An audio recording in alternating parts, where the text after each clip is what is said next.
My name is Buddy Westman. A lot of people call me Bud.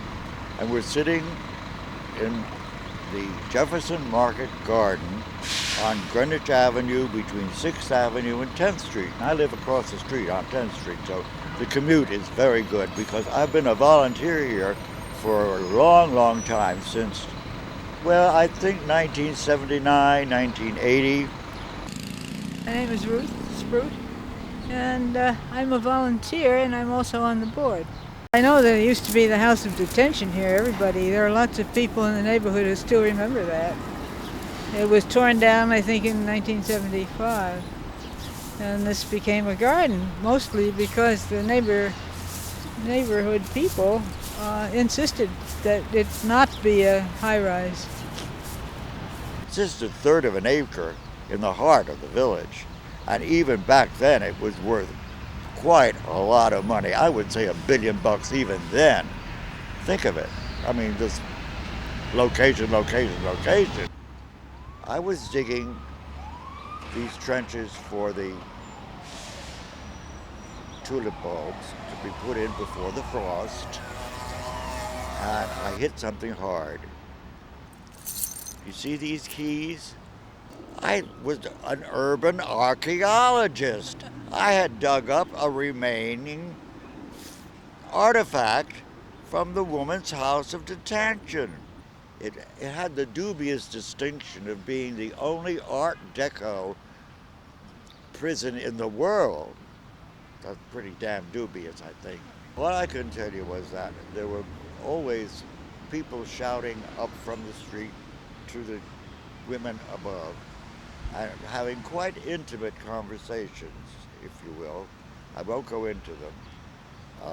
They were relatives, or sometimes they would be pimps, or in some way partnered with the inmate. And they would scream messages to each other, and the women, when they were angry, or even when they weren't, would throw everything out the window. But when I say everything, I mean everything. Use your little imagination. It doesn't take much when I mean everything.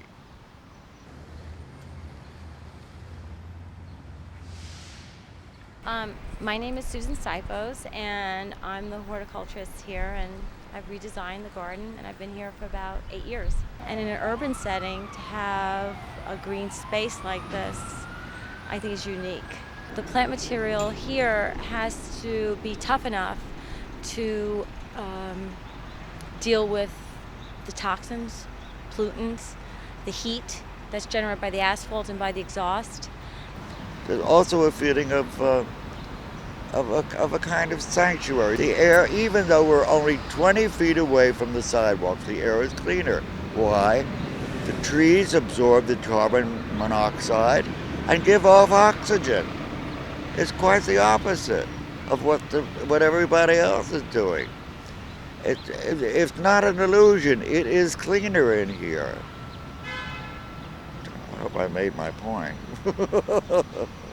Every plant has their own, really virtues. I mean, they really are. I mean, they're so unique. Each plant is unique, and they offer something. If not at its beginning, at its peak, at its decline, they all offer something. For me, I find beauty in each and every one of them, actually. I really do. Even the weeds, I'm amazed. I'm amazed at the way they grow. I'm amazed at their structure. I'm amazed at how insects will alight on them, what they do. Even when they're infected, there's something interesting about them to me. Well, we're removing all the winter cover, which are the leaves and the debris that has blown in, and the old mulch. And it'll allow for the air to circulate and water to get down into the soil and give a chance for the bulbs that are coming through to emerge. It's very satisfying because you're taking off the winter jacket, and you know that you're helping them immediately.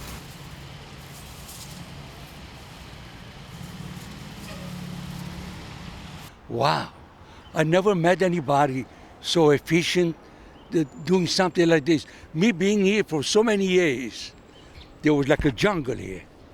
This girl, she made an oasis, a paradise. Thank you, Susan. Hey, Joe, thank I you. love you.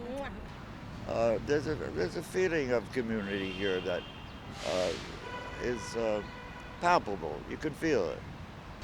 It's a different kind of place. I mean, we have a fish pond, and we have concerts during the season.